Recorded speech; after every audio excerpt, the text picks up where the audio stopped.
தளபதி விஜய் ரசிகர்கள் எந்த நாளுக்காக காத்திருக்கிறார்களோ அந்த நாள் அவர்களுக்கு கைக்குடி வந்திருக்கிறது.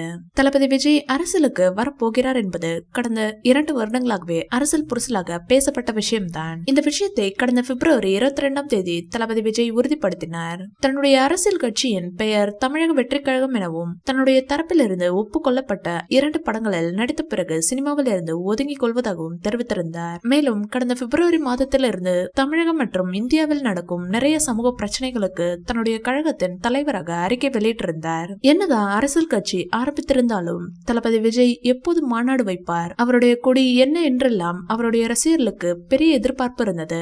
2026ஆம் ஆண்டு தேர்தல் தன்னுடைய இலக்காக இருந்தாலும் தளபதி விஜய் இன்னும் தன்னுடைய அரசியல் கட்சியின் மாநாடு பற்றி எந்த தகவலும் கொடுக்கவில்லை. அரசியல் மேடையில் பேசப்போகும் தளபதி விஜய்க்காக தமிழக மக்களும் காத்து கொண்டுதான் இருக்கிறார்கள். இந்நிலையில் நாளை ஆகஸ்ட் 22ஆம் தேதி தன்னுடைய கட்சி கொடியை அறிமுகப்படுத்துவதோடு கழகத்தின் கொடி பாடலையும் அறிமுகப்படுத்த போவதாக அறிவித்திருக்கிறார். இந்த விஷயமே அவருடைய ரசிகர்களுக்கு பெரிய ட்ரீட்டாக அமைந்திருக்கும் நிலையில் அடுத்து அவருடைய நடிப்பில் ரிலீஸ் ஆக இருக்கும் கோட் படத்தின் ரிலீஸ் தேதியோடு படம் எத்தனை மணி நேரம் ஒளிபரப்பாகும் என்ற தகவலும் வெளியில் வந்திருக்கிறது.